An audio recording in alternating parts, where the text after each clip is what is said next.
3, 2. Chris, welcome. Well, hi. You didn't go 3, 2, 1. You did it really light.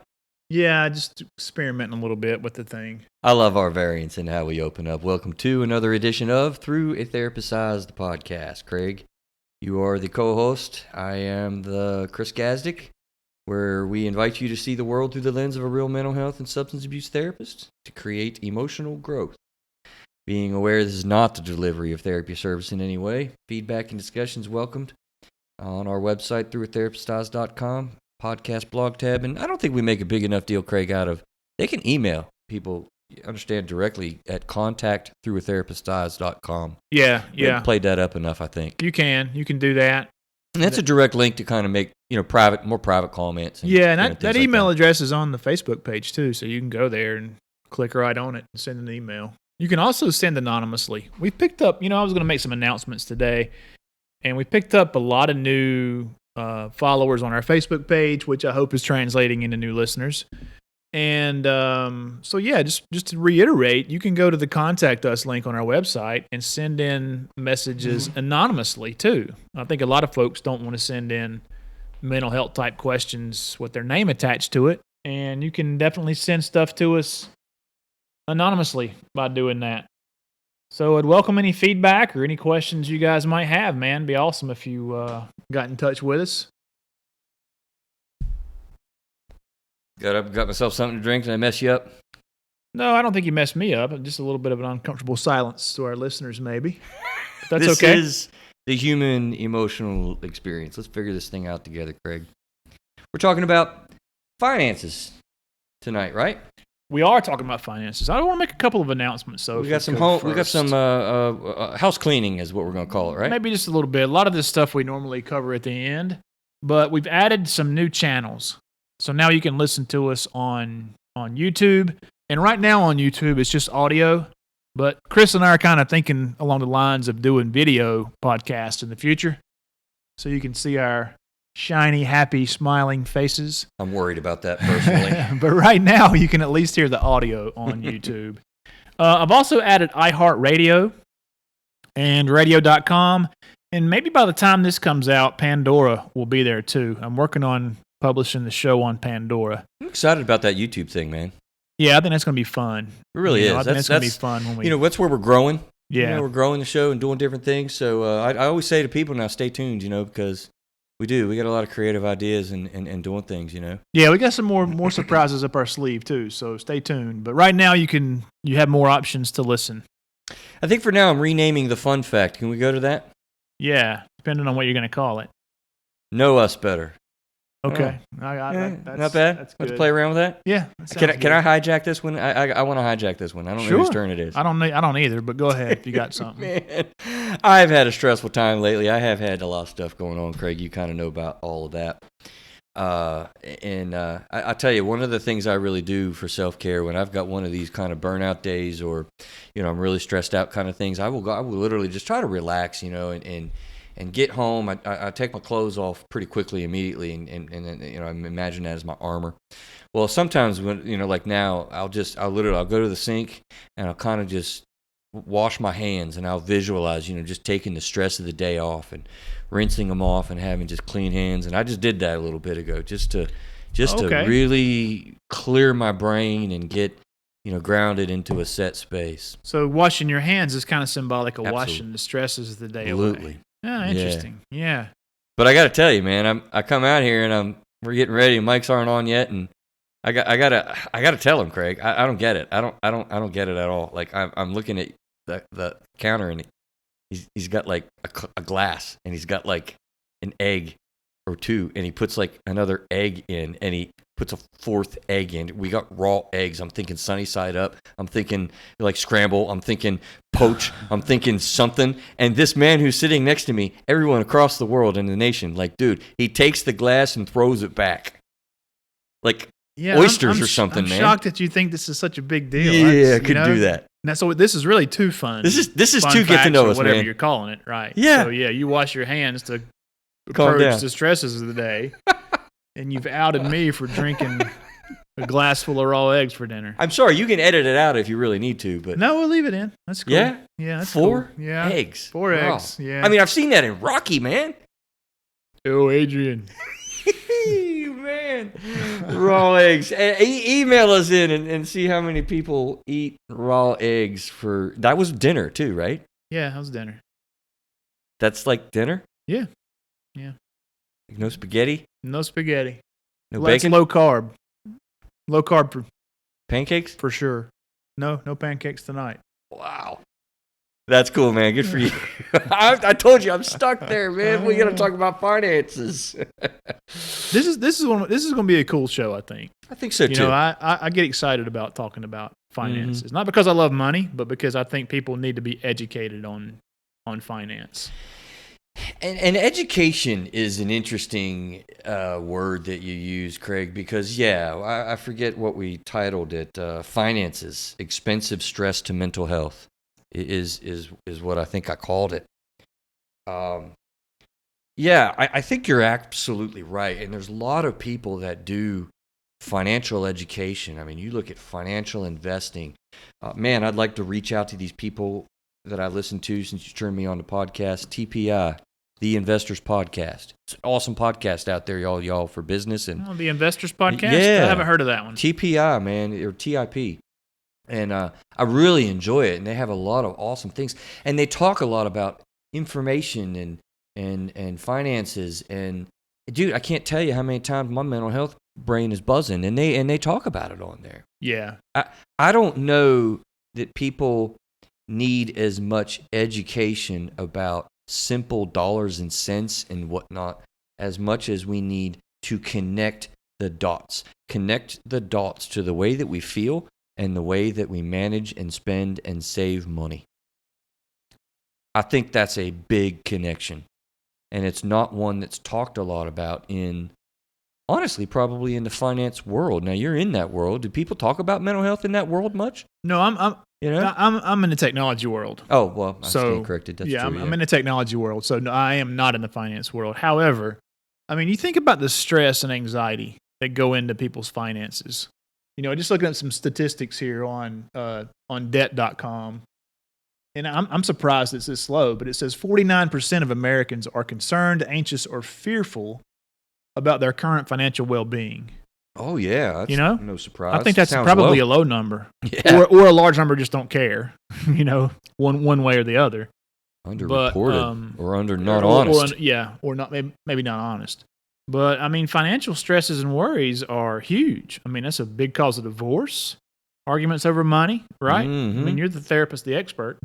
But yeah, think about how much worry and anxiety and stress we put into thinking about finances, man. So, I think if financial education had a budget and those kind of things are imperative for life and for your mental state. Well, I call it one of the trifecta. We're going to talk about financial peace, I think, a little bit. I call it a trifecta because it's really 3 of the coolest things I've come across in way of perspective on working on issues. Love and logic for parenting, EFT for relationships and attachment. We've hit that hard recently.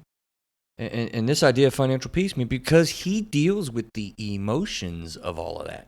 Yeah, and when you say he's talking about Dave Ramsey. Mr. Ramsey himself, yeah, man. I mean, he really dialed into that. He needled into that, and I think that's what made that whole program a major success. Craig, let's launch into one of these things. I try to have a couple articles at least when I'm thinking about a show idea. And we got one on Forbes, and I thought that was interesting, not talk therapy and not Psychology Today and this type of thing. I mean, this link you'll find on the show notes is from Forbes magazine, I guess. And they had an interesting set of ideas. They had, I think, 3 stress spirals. I want to focus on the third, but Craig, if you listen down through these, you'll see, I think, the mental health factors in the first 2. I feel like they're all 3 really mental health related. Well, let's hear them. What right? are they?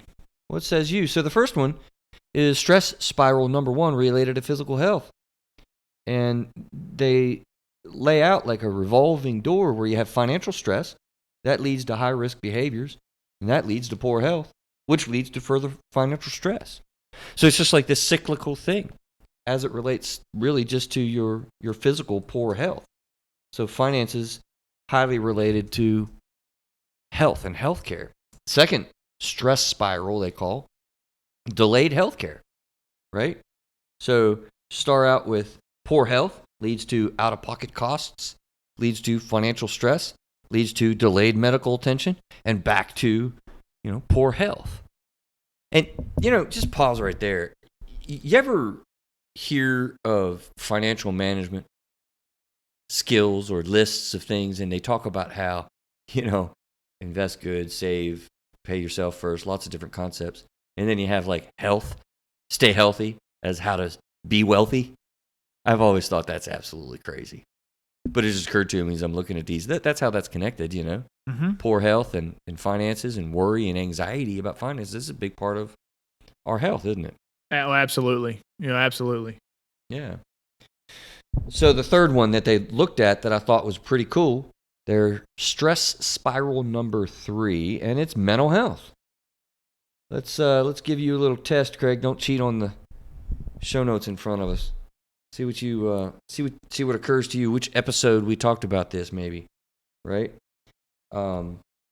Financial stress leads to poor mental health, leads to impaired decision making, leads back to financial stress. They see this as a cyclical chain of events that has everything to do with mental health. We did an episode on this pretty early on. Any idea which one I might be mentioning? Right from the get-go. Episode 2? Yeah. Contentment. Yes. Right? Yes. I mean, I thought that was everything about it. Financial stress leading to poor mental health, leading to impaired decision-making. And do we not create stress with our money and finances by poor contentment and then reaching out, getting a shiny new thing, buying something to make us feel better? Oh, absolutely. Eating stuff too that makes us feel better and destructive coping mechanisms and whatnot. Yeah, absolutely. Definitely. Right? Yeah. And how do we talk about contentment? I think I had a cool quote of some sort. If you're looking external for contentment, you won't find it. If you look internal for contentment, yeah, that's where it's at. Yeah. And so many people look external. They do. Yeah. So their whole stress cycle here that these Forbes people, whoever it was, there's an author probably, it's credited appropriately on show notes, but I mean that is a foundational mental health factor as it relates to finances. Yeah. I mean, how does that play out into everyday life is one of the things I wonder about with this. Mm-hmm. Mm-hmm. A lot of the decisions we make and a lot of the things we buy and a lot of the things we do, we're stressed out, we're worried, we're thinking about money or not thinking about money, and then creates money thinking. I mean, the tie between emotions and money and finances seems to me to be just cemented together. I don't know how you talk about one without the other ever. That's a very good point. And really money and money issues are kind of the center of our, when you say they're the center of our world as far as, how we live day to day. Yeah. Money's an everyday thing. You're spending money, you're going to lunch, you're eating breakfast, you're buying coffee at the coffee shop, spending $3 or $4 or more on a cup of coffee. Ching. Yeah. Ching. Those kind of things add Ching. up, and it's a daily thing. You got Ching. kids, you're spending money on kids. Ching. Kids are expensive, man. Oh. And so money and how you manage that money is it plays a huge part in our mental look, you want to state. please your kids, you want to make your kids happy, they make hundreds of requests. Hey, can we go get this thing? Hey, can we go buy this shiny new thing? Hey, can we go eat? Hey, can we go eat? Hey, can we go eat? Yeah. Yeah. You don't want to please people. You don't want to upset people. You don't want to say no all the time. Right. Yeah. Can we get those Doritos, Dad? Come on, we don't have cookies. Why don't we ever have anything to eat? Yeah. Every parent's heard that phrase, right? Especially me, yeah. We have nothing to eat. Yeah. Like I just spent $250 $50. That happens to me all the time. I'll literally go to the store, spend $200. Yeah. Dad, there's nothing to eat in the house. You know? We really need a parent support group, Craig, because I honestly, you feel like you're the only one who hears stuff like that. That's true. Yeah, we're not the only one that hear those kind of things. But money is a daily thing. And, you know, I'm not an expert on how it all ties back to mental health, and we're going to talk a lot about Dave Ramsey's program on this show. And I'm a facilitator of the Dave Ramsey Financial Peace course. Dave Ramsey facilitator. So yeah, I'm a facilitator at Bethlehem Church here in Gastonia, which is where I attend. And I've done this thing 3 times, and we're planning on doing another one in the fall. Nice.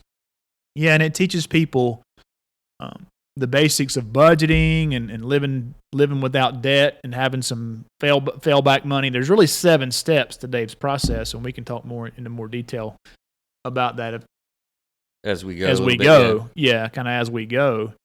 But you know, I get really good and positive feedback from people after they go through this show, and I believe after that class, and I believe it lightens people's anxiety when it comes to money. I think you're absolutely right. It does. You know, it does lighten their anxiety, and it gives them a plan. It allows them to see where their money's going. You know, they can communicate with their spouse better about money. And you've been to that program too, right? I have. Yeah. I absolutely did. Yeah. And it was absolutely cool. It did all of those things. Yeah. It absolutely guided a process to all those things. So we'll kind of sprinkle that in because it's one of the trifectas. And if you have a chance to go to one of those programs, man, do it. Or if you're local, man, check it out. Craig's an awesome facilitator. He really is. You're an awesome facilitator. But listen, you know, these Forbes people, Craig, they cited something that I thought was really an amazing site. The financial stress is, as they see it or have recorded, I don't know how this is said, but the second most common cause of suicide. Yeah, I saw that statistic too. Like what? I saw it in a different place. Well, think of the Great Depression. You literally had people jumping out of buildings because of the stock market crash. Topic. Yeah, absolutely. And people will die fiery deaths, literally. I mean, can you imagine the type of panic someone feels emotionally when you're dealing with this financial anxiety and these financial concerns that you not only end your life, but you crash apart a window 55 stories up and jump because of money? Mm-hmm. Or better said, maybe because of the anxiety, really. Is it about money or is it about the anxiety and the desperation that people feel with this? Like, this is a big issue. And I like the way we started. I agree with you, Craig. I'm excited to talk about this because it doesn't have to be that way. We want to blow that up a little bit. I mean, how is it that a simple dollars and cents can make people be in that kind of a state? And I would submit to you it can't, but the anxiety can. The depression you feel can. The mental health behind it can. And that's, to me, the real issue. It really isn't about $150 minus $50 minus $23 that leaves you with however many dollars. Like, that's simple stuff. It's the emotions that grab you that put you into a whole nother world of existence. And a lot of our shows will, we're talking about how to manage emotion. You manage those feelings. You don't have to be stuck with those emotions and be alone with it. So that's part of what we want to talk about today. Yeah, you mentioned let's kind of discuss the topics, Craig. I'm thinking let's hit one and then maybe we'll take the break. Marriage and finances. Mm-hmm. So what do you think I mean by one of the big flashpoints in marriage fights? Is finances. What does that sound like to you? I'm curious. Say that one more time. Right? It's one of the big flashpoints in marital arguments and fights and desperate feelings. Well, I don't know what you mean by flashpoint, but I was sitting here browsing around on the internet while you were talking over there. Yeah. And here's a study done by Dave Ramsey's organization, dated February 7th of 2018, and it says the number one issue couples fight about is also a topic many couples avoid discussing, and that's money. Yep. You know, and I couldn't find this. I'm sure if I dug a little deeper here, I don't want to, go silent, but I'm pretty sure that's one of the top reasons for divorce too, is money issues. Well, it's interesting because I call them flashpoints. There are several. Kids, parenting. Stress with all that. In-laws. Extended versus immediate families, and sometimes even religion and difference of opinion with all of that. These are sometimes what I refer to as flashpoints in close attached relationships like a marriage is. Flashpoints to me are, I follow this. We've hit this issue because I see it as one of the other trifectas. Abandonment, engulfment issues, the push and pull that happens in withdrawing from your partner or pursuing into your partner in that cyclical reality. You'll find topics to flash on. And this is one of the big ones. So you can say, we got divorced because of money and fighting, and that's what the topic was. But again, behind money, behind finances, behind budgeting, I really see the emotions, the desperate feelings that you feel when you're arguing about a topic. I mean, you will disagree vehemently about, did I say that word right? I'm not sure. Vehemently? Yeah, sometimes you say words on here, I don't know what they mean. I make them up. I just don't say that because I don't want to sound stupid. You will disagree intently, vehemently about, how to raise your kids and different discipline tactics and techniques and stress out about it and fight hard. Well, it's not really the kid's fault. We say that openly and regularly. So by flashpoint and topic, yeah, go ahead. I'm saying there's emotions behind it, and abandonment and attachment are. Well, there are emotions behind it, and one of the things that we talk about in Financial Peace is the nerd and the free spirit. Right. And I would assume that that's probably along the same lines as the abandonment partner versus the engulfment partner. That's my burning question. I want to ask the man himself. Yeah. So the abandonment person's probably the nerd. Right. We got to stick to the budget. You did what? And they're lining the budget out to the penny. Yeah. And the free spirit's like, oh, let's go to dinner. Oh, there's a sale at Kohl's. Whatever. Don't worry about it tomorrow. Come on, it's no big deal. Yeah, but I mean, there are emotions behind that. But if you're not on the same page, if I'm saving for the kids' college and the wife's out buying a Lexus behind my back, that's just not on the same page. Obviously, there's going to be emotion there. Right. You have to be on the same page with your money, and you have to know where the money's going and have the same kind of goals. Otherwise, you are going to have these emotional eruptions. That's a good word. And money's going to be a problem. Right. And I've kind of seen experienced both sides of that. Because in my previous marriage, there was a time when we were not on the same page with money. And there was a time when we were on the same page with money. Interesting, yeah. And there's a huge difference, In the way that you feel, right? Yeah. In the way that you feel, yeah. And one partner can be budgeting and investing and doing all the right things. And if the other partner's out eating out and buying new clothes and running up the credit card bill, then it's just not going to work, man. It's yin stressful. And yang. It's fire and ice. It's not going to happen. Yeah. No, and a lot of those things have to do with the underlying emotion on why you're doing that. I mean, the cyclical thing we talked about with Forbes, right? And contentment. I'm not looking at it now. I actually deleted it from my web page, but what did they say on the first one? Go out and buy little shiny trinkets and stuff and try to, and you get yourself cyclically in that problem. And not being on the same page with that. Again, it's a bit of a play on words. But Craig, I really see that as being the emotions behind those behaviors and decisions. And when you're not dealing with it, which unfortunately is, I think, the vast majority of us when we're, kind of dealing with this, we're not dealing with it. We're not being direct with each other, and this just builds up, and it kills marriages. Definitely. Money. Yeah. Definitely. God, that's so aggravating to think that money can be that divisive. Yeah. But it definitely is. It's unquestionable. So save your marriage and get into financial union. It's only one of the several flashpoints, but it's a big one. It's a big one. It's a big one. It is huge, definitely.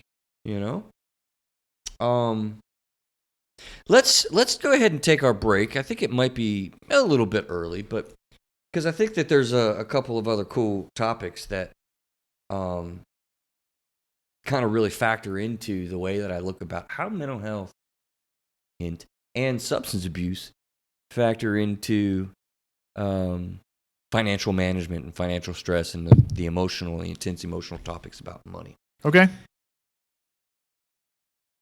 Speaking about money, Craig, there is some folks over at helper.com.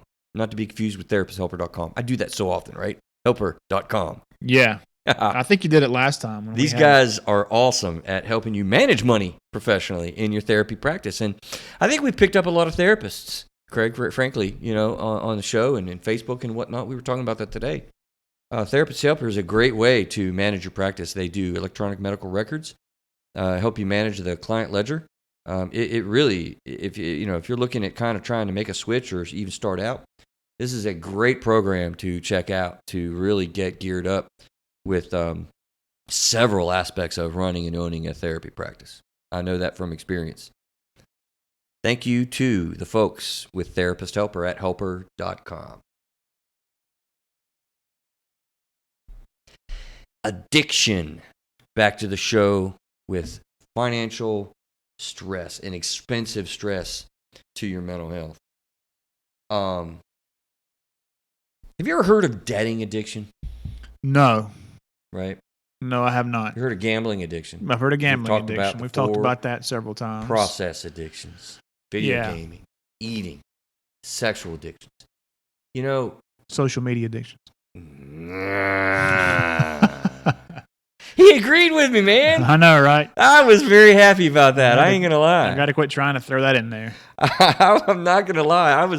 I wasn't prepared to throw down, but I was definitely prepared for a longer discussion about that, Craig. Maybe next time. No. I mean, he agreed. I mean, I remember that, and we really.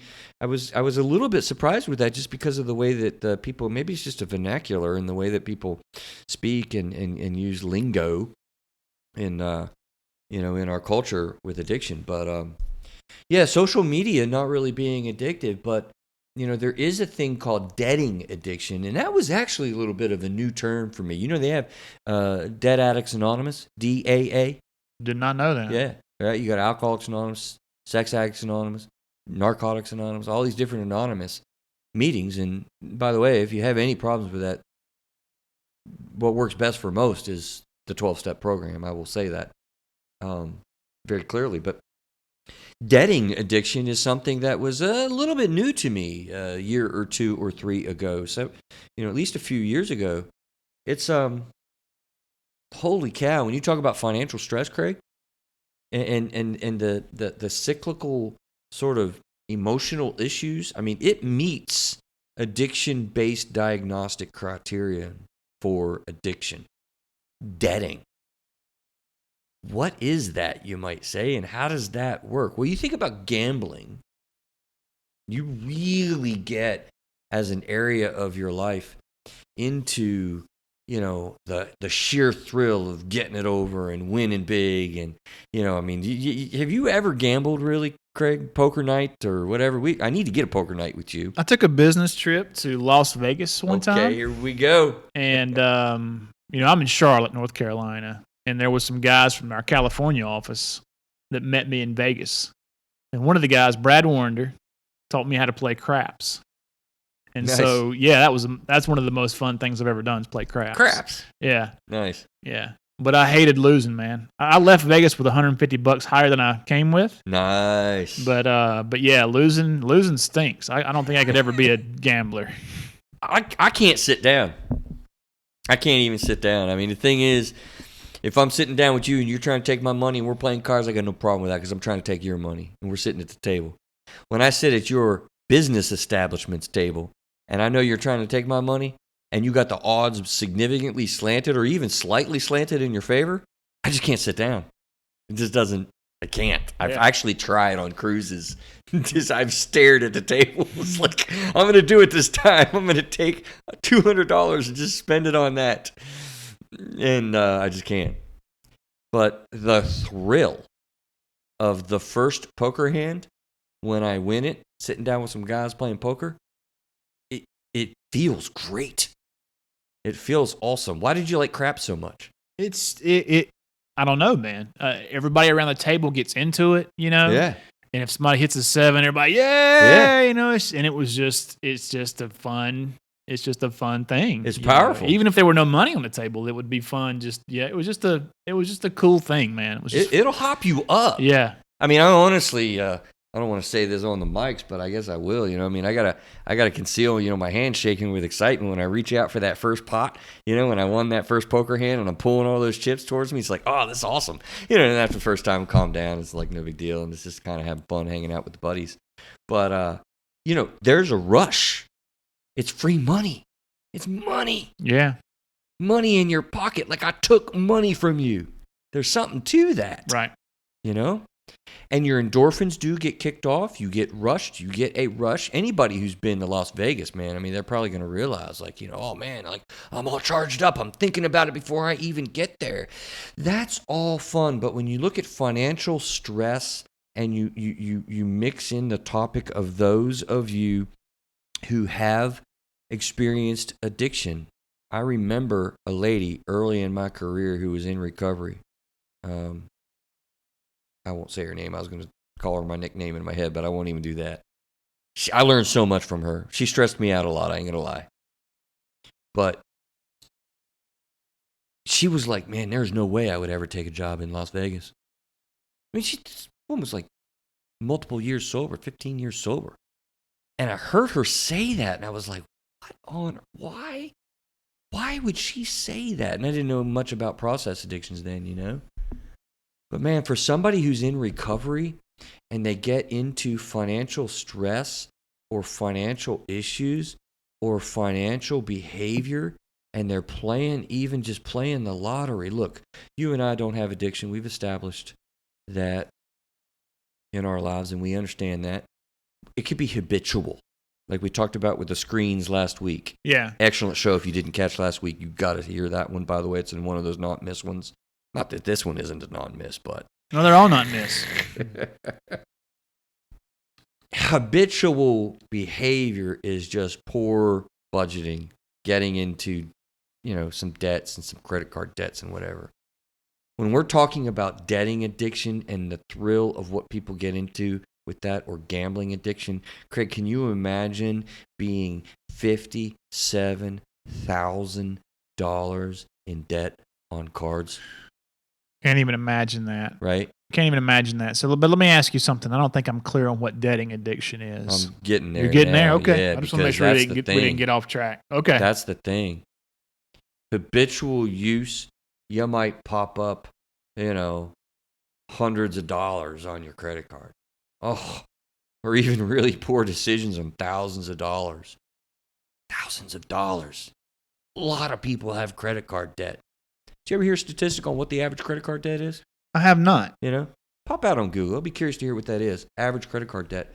But the thing is, man, addiction and finances is so scary because you will get into a cyclical issue with this and you will hide it from your partner and you will literally not have money for your rent or your mortgage, but yet you're spending $1,500 at the dog track, And you feel excited about it because you're going to win and you're going to get out of the hole.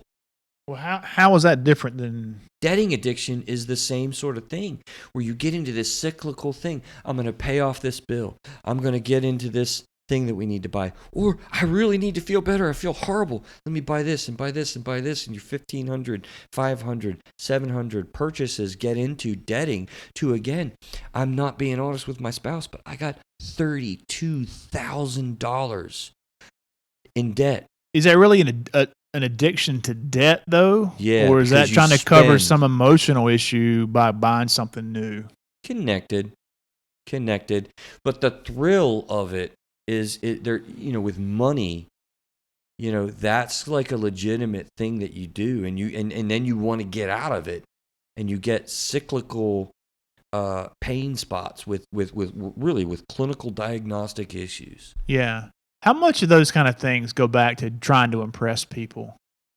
Where is that on our sheet? That is. Oh, is that one we're going to hit? 3, Okay, well, inferiority and hold off on FOMO. that before we get there. Okay, so the average, according to Discover.com, like a Discover card, the average American household carries $16,061 in debt. Okay, $16,000 in debt on a credit card. Right? It's a lot. Yeah, that's a lot. That is a lot. I'm surprised at that. I am not surprised at all. The thing is, though, when we talk about social media addiction, we kind of blew out of the water a little bit last week, as opposed to video gaming addiction not blown out of the water. That's a legitimate addiction, at least in my eyes, for what I'm seeing. $18,000, $19,000, $20,000 worth of debt. What did you say? The average is $16,000. $16,000. That's a lot of money, folks. That is a lot of money.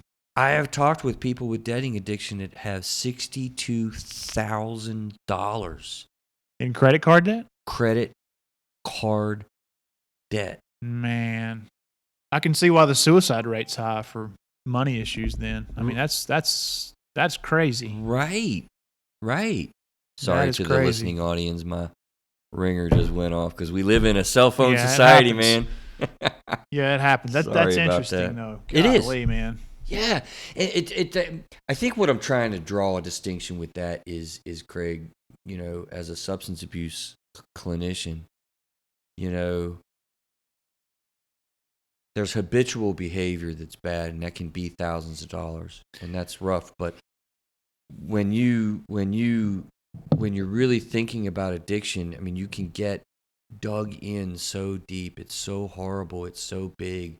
Thankfully, it only affects about 10, maybe up to 15% of our society, but it's different, man. It's a level of intensity with it. Well, speaking about society, I mean, I believe that we have to take ownership of our issues, and you can't blame society or blame the government. I think you have to own what's what. But how much of that do you think stems from society? Because we're pretty much taught, hey, if you want a new car, then go get it, Define that. How much of that stems from, what's that? The whole debt mentality. Debt mentality or debt addiction? If you want addiction? something new, go get it, Yeah. Debt mentality. Sign right here, baby. I'm all about agreeing. Debt addiction? No, addiction. I think addictions are different. Totally but I mean, different. we live in a society that promotes debt. Yeah, I remember walking around on campus when I was in college and people handing out credit card applications. Yeah. You need to establish credit, get a credit card, get a loan. You want a new car, go get it, You want new clothes, put them on that new credit card you just got. We have a culture of debt tolerance. Yeah. That is bad. It's almost, we have a debt-based economy, right? If people are borrowing money, people are lending, banks are lending, and people are borrowing, then we consider the economy to be doing well. You know what I think what I think the number one political issue? Let's get political for a second. Oh, the national debt scares the Jesus out of me. I hate to use a curse word, but it scares the shit out of me. Absolutely. Somebody told me one time, I was reading somewhere that the national debt, none of that money's ever been paid back. It'd be like getting a mortgage, and every time the mortgage payment came due, you just refinance. I don't think we can even understand. And just continue to refinance your mortgage month after month after month after month. You never pay any of the principal back. I could see the thought. Yeah. And you know what? On a national level, here's a mental health factor for you. I believe mental health and substance abuse issues operate on an individual level inside of our spirit, inside of our hearts, inside of our thoughts. But they also operate in our marriage and in our direct relationship with somebody that we're closely associated to, such as a business partner, you and that other person. And then I think they operate in exactly the same way in a unit, in a group of people. And then on a really large level scale, macro is what we talk about. Micro and macro in the field of mental health and substance abuse, psychology, whatever. Mm-hmm. The macro level issue with the stress and anxiety on money and our failure of government to be able to even talk about it, Craig. It's the same thing in a marriage. We don't talk about it. Financial Peace, Dave comes in and says, hey, nerd, come on. Slow down. Give the free spirit some space. Hey, free spirit, show up. Have a conversation. Let's talk about that. And in all the daggum political, I know we're not a political show, but on all the daggum elections and discussions and speeches, I hear people talking about deficits. Oh, we got to deal with the deficit. I'm thinking, who gives a rip about the deficit? Go in and create a massive deficit. I got no problem with it. Just put it on the debt. For crying out loud. Yeah. Do an annual budget that has millions and millions of dollars of deficit so you can put it to the debt. I think it's so far now. We're in such a hole. I don't know, yeah. I'm not sure how it's going to get resolved, but we'll never pay that money back, man. I mean, the interest accumulates on that thing so quickly. GDP and gross domestic product is what that is. I mean, people that are smarter than me on finances would disagree with you, but. Well, I don't want to sidetrack the show, so let's don't talk about the national debt and bring it back to a personal level. But Debting addiction. And habitual use is a big part of it. Yeah. So let's move on. What do we got? Number 3. Yeah, you were talking about it. Inferiority. And, I've asked some people, man, Craig. A lot of people have not heard of FOMO. You remember what FOMO is, right? Fear of missing out. Yeah. You taught me that. I had not heard of that before the show. It's one of those cool things I learned by sitting down with you on a weekly basis. Yeah, you're going to be an absolute mental health professional in a few more months. Yeah, I was joking with somebody the other day. I said, I'm not a therapist, but I play one on the internet, And you're going to be good at it, man. You have a lot of good thoughts. You add so much to the show. I love you doing it because it really, it's genuine. It's fun. I really enjoy it. Genuine thoughts in the moment. FOMO. Fear of missing out. Inferiority complex and FOMO. We already talked about it, but I said, let's get back to the issue. Episode number 2, contentment. What did I do? Oh, there's another ad here, or not ad, but an article, Talkspace.com. Frankly, I guess right now in the moment, I don't really know what it was referring to, but fear of missing things. The fear of being inferior, the total issue connected to contentment and keeping up with the Joneses.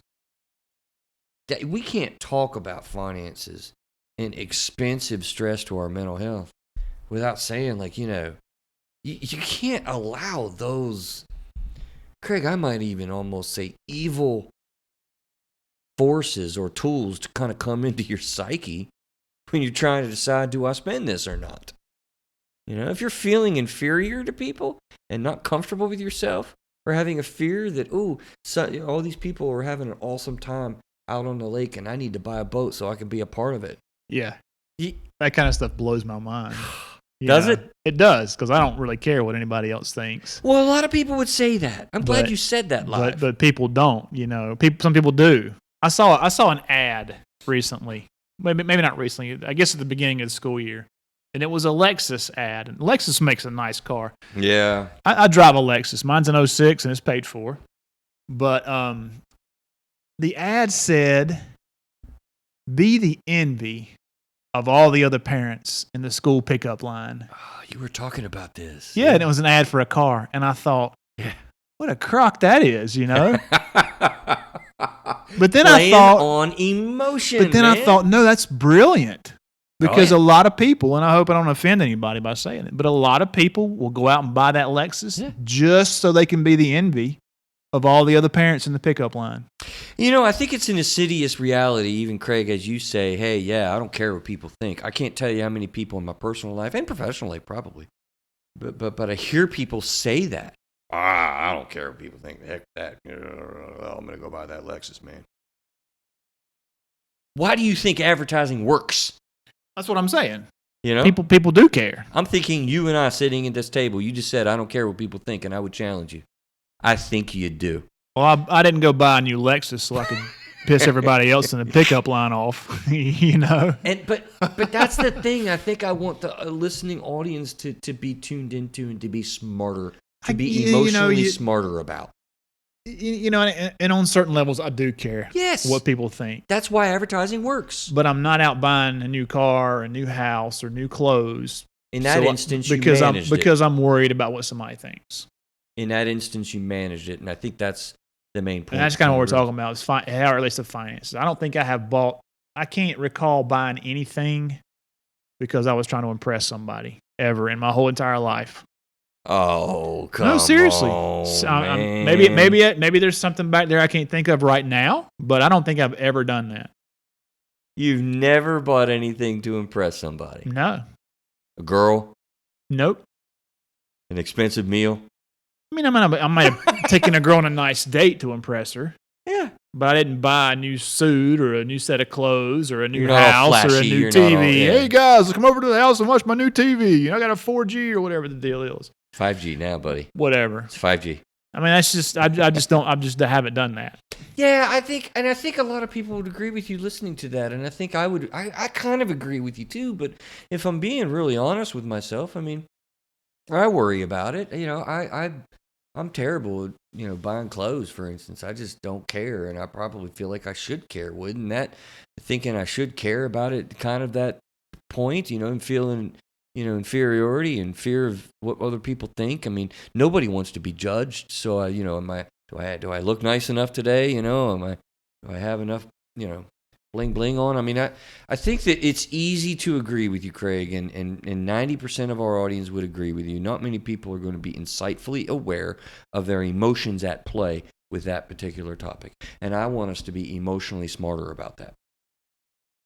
To honestly assess, you know, yeah, I do buy things because they look impressive. I got a Saturn Vue years ago, and I thought, oh, this makes me look cool. This is a nice little ride. It's a Saturn Vue, Greg.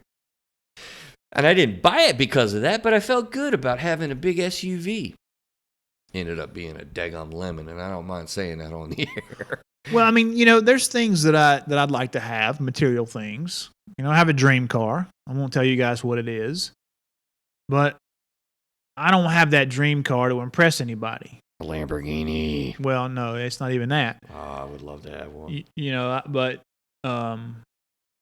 you know, if I ever do buy that dream car, it's not going to be to impress Chris Gazdick or anybody else. It's going to be because that's what I wanted to do. Yeah. You know?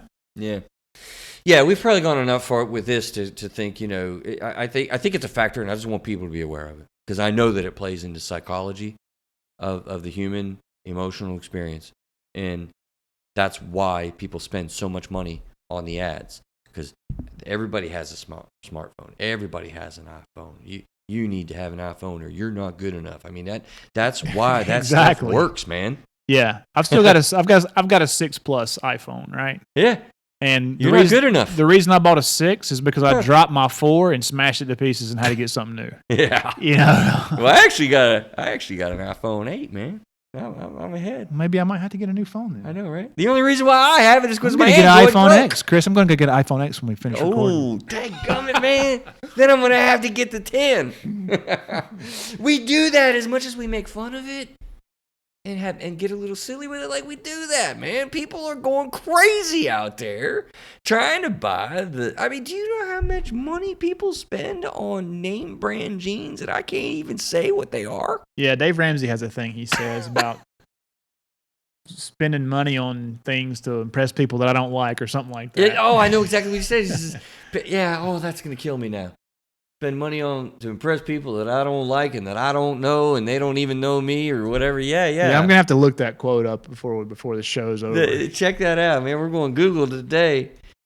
Let's transition to another section here before we spend a little bit of time on financial peace. Craig, I don't think we're going to have a whole lot of time of it, but that's fine because, you know, you can get his book and we ought to get some royalties for some of the stuff we sell, but that's cool. Oh, here we go. We buy things we don't need with money we don't have to impress people we don't like. I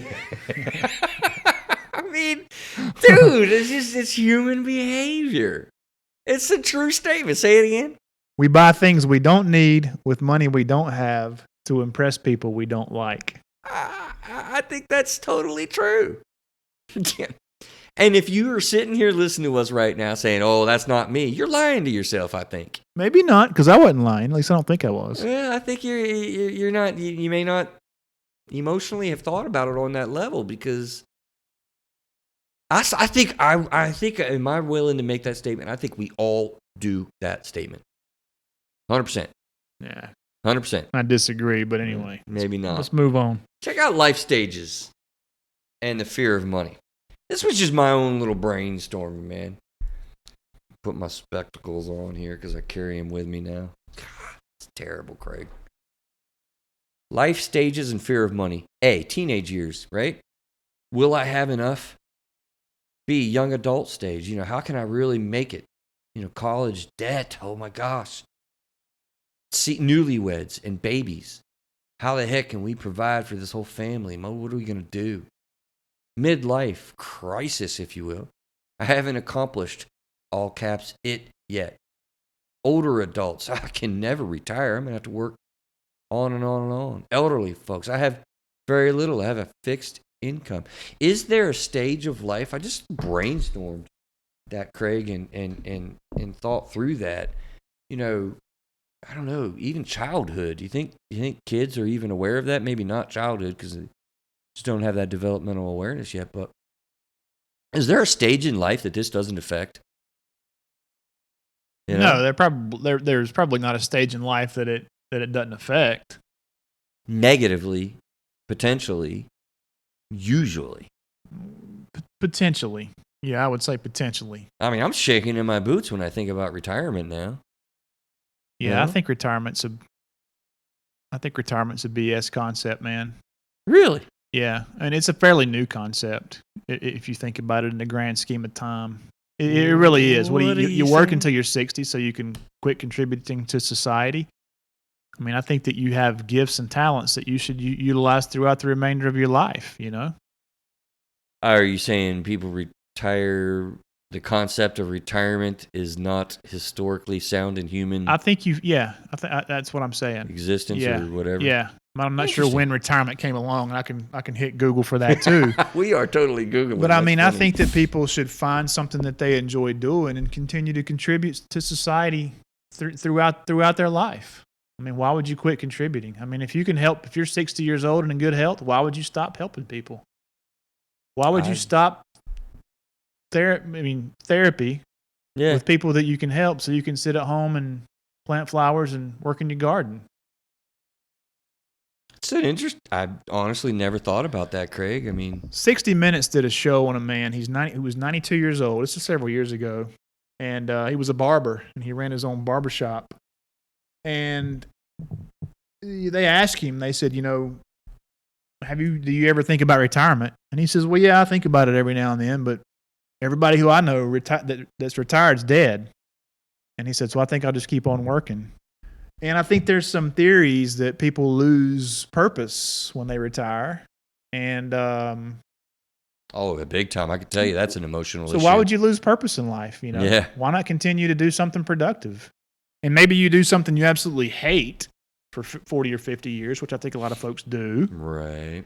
And then you find something that you can contribute in other ways. And maybe that's what retirement looks like to some folks. I don't know. But a lot of folks, when they speak about retirement, they talk about just taking it easy, and not contributing. They don't contribute. Not having a purpose. There's no Yeah. That's really interesting, Craig. I mean, I've honestly kind of thought it's one of the reasons why I like, my industry is because I feel like, when what is the average age? 67 years old or whatever. I mean, dude, when I'm 70 years old, I mean, I could still see 10 people a week in therapy. Why couldn't I do that? I've kind of planned that or thought about that. I mean, partially just because I got no money and I think I'm going to have to do that. But that's the stress of it. That's the topic of the show today. That's part of it. But the other part of it is, I'll take trips and I'll go do things and have fun in retirement and just have fun in the sun. But I will think about that. Thank you, Craig, because that's an interesting thought. When did the concept of retirement come into our human, at least this culture, our culture? Yeah, and I'm not finding a quick answer on the internet. Maybe I'll do a follow-up to the show or something, a follow-up article or something like that. And a lot of folks may disagree with what I just said, and I'd welcome your comments on that, but it's just the way I think. I think differently about a lot of things. Like having 4 raw eggs for dinner. Yeah, like dinner. My dinner choices. Financial Peach, man. Let's talk a little bit about that because it's I don't want to present it as the solution. I think we're really identifying,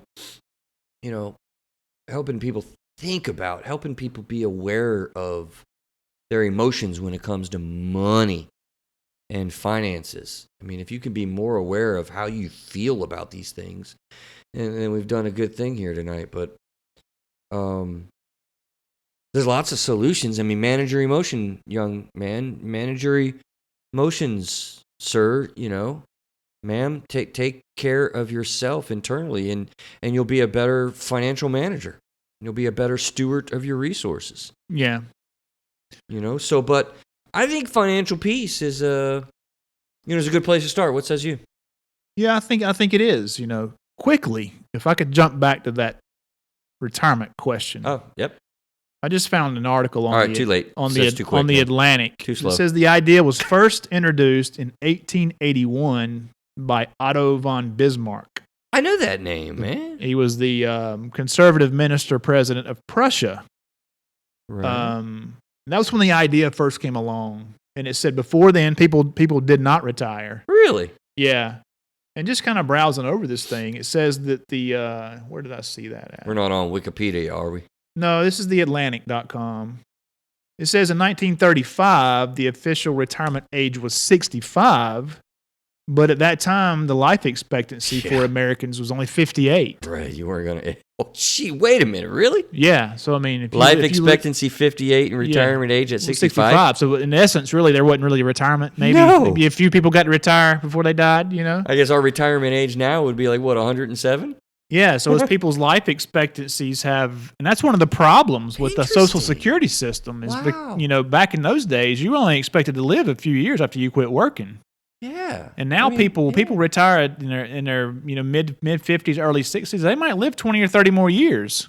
And you're not working. And that's one of the big problems with Social Security the way it is now. Is it was That's never intended to keep people up for 20 or 30 years, Yeah, that's really fascinating. That's why I like doing the show kind of live like we do. I kind of do the show notes and we just get your raw thought process about a lot of these things, Craig, because I mean that's a really genuine, unique perspective that I certainly, for one, have never thought about the concept of retirement. When did it come again in Prussia?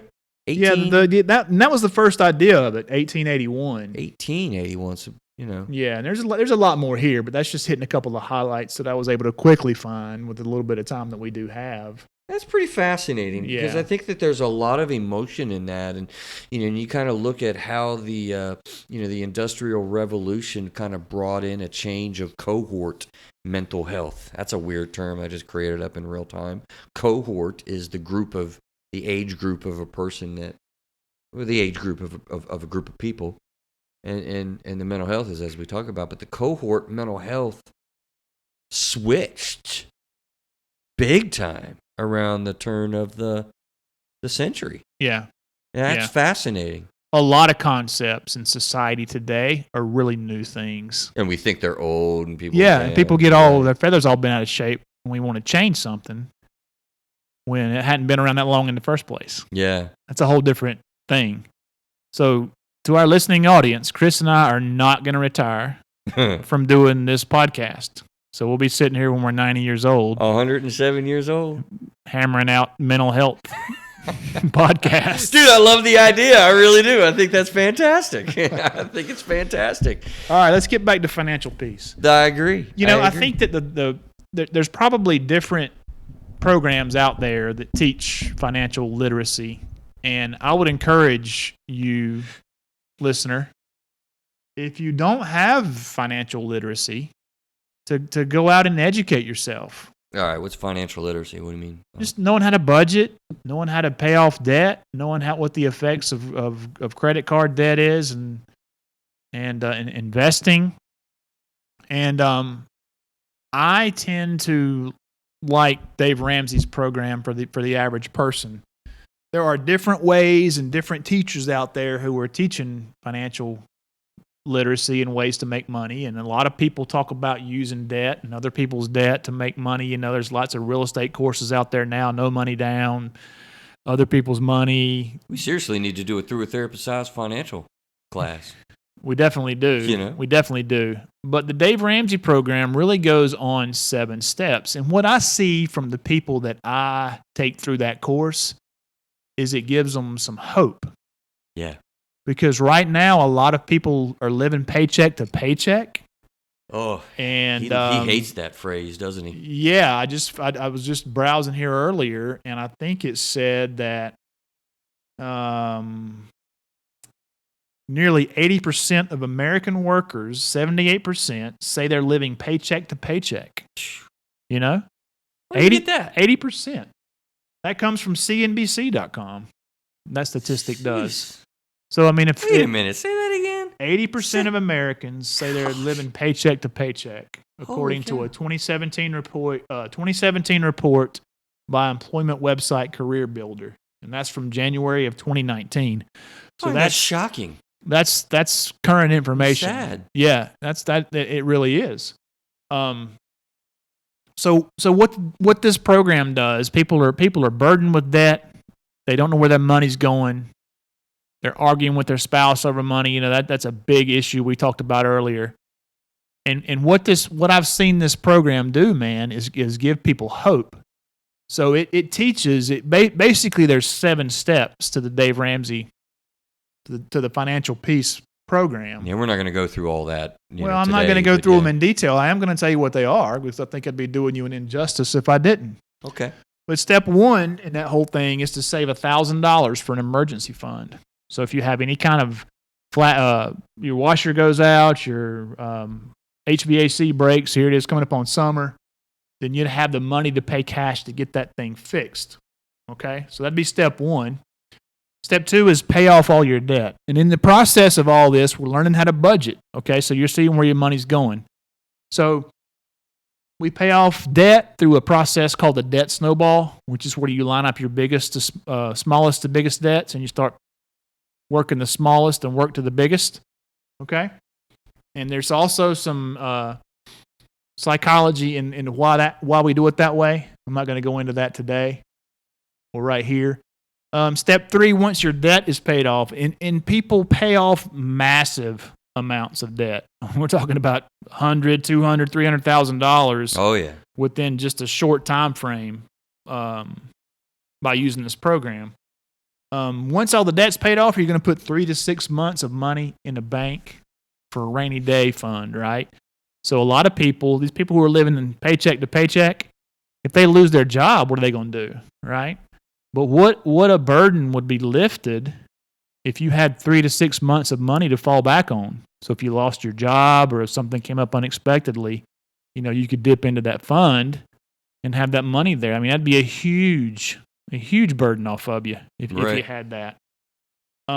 Step 4 is to start investing 15% of your income. Step 5 would be to save for college if you have children, which is another huge burden we didn't even really touch on too much, is student debt. Step 6 is pay off the house early. And step 7 is to build wealth and to give. And those are the 7 steps. And that sounds like a lot, and it is. But really, this is a lifestyle.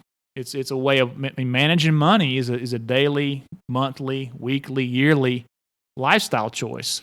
And when I hear lifestyle, one of the things I like about Mr. Ramsey's material, and I've heard other people kind of deal with money and other topics this way, is because you're when you hear lifestyle change, to me that means you have changed emotionally. Yeah. In some significant sort of foundational way, you see things differently, you experience things differently, you're operationally different. Yeah. That's huge. I can't tell you, in marriage counseling, when I'm looking at the abandonment and the engulfment, and I, for years and years and years, I've always talked about, what patterns are in place. We need to change the patterns. Mm-hmm. You can deal with the, talking about the in-laws all you want, argue and fight about how you're going to deal with, all those people and family boundaries and whatever. But if that doesn't really get you that much, you can argue and fight and, throw down on, hey, we need to put little Johnny in his room. No, we need to put little Johnny in the lap and swat him. No, listen, those are all options and things. But if you don't look at the foundations, and Dave lays out some foundational things. I mean, it switches the way that you put your priorities. It definitely does, man. It definitely does. And the feedback that I get from people that go through this course with me, I mean, it's great, man. I mean, people tell me that, Craig, I didn't know where my money was going. At the end of the month, I'd have no money and no idea where it went. And now that they're budgeting and keeping track of it, they know where their money's going. I've had people say that, my wife and I couldn't even say the word money without it being an argument. And now we can sit down and do our budget. Yeah. And we're on the same page and we're working together. It is. It's totally. And what it does is it provides people hope. Because I think when you don't know where your money's going, when you're sitting on a mountain of debt, living paycheck to paycheck, you feel hopeless. It's a powerful despair. You do. You feel hopeless. And once you have a budget and a plan and some money in the bank, you're empowered. And you're on the same page with your spouse or your girlfriend, or you are. You're hopeful. You definitely are. You're taking ownership of it, and there's power in that. There's real power in that. There really is. You're not just riding the wave in a boat with no rudder. You're taking the wheel and you're steering that bad boy. And I tell you, for those of you that might be struggling with debting addiction or other addictions, don't do that alone, man. Get to a group. 12-step programs are a great place to start. They're not the only place to start. But you know what? One of the things that happens, Craig, for some of the things we talked about, you know what? This might be the key, too. What do you do about this?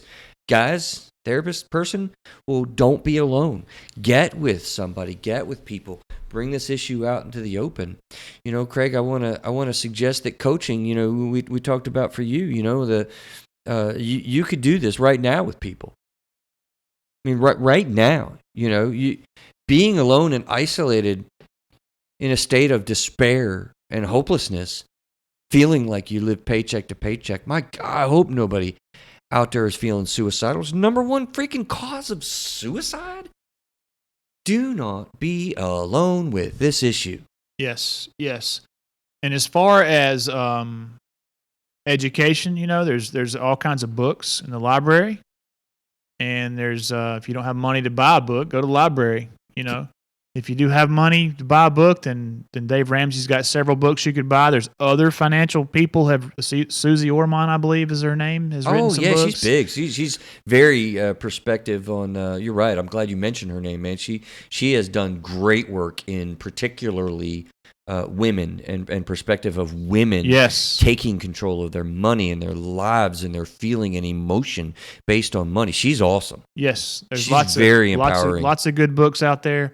As far as the financial peace thing goes, guys, it's a Christian-based program, but it's not not pushy about it at all. It's not pushy about it at all. It is based on some biblical principles, and Dave does mention that in the class. But you can normally, if you can find a church who's offering the program, I think the materials are $97, and most churches allow people just to buy the materials, and then you have a volunteer leader like myself. When I've done this at my church, it's been on a volunteer basis. And, you're surrounded with other people who are kind of in the same boat as you.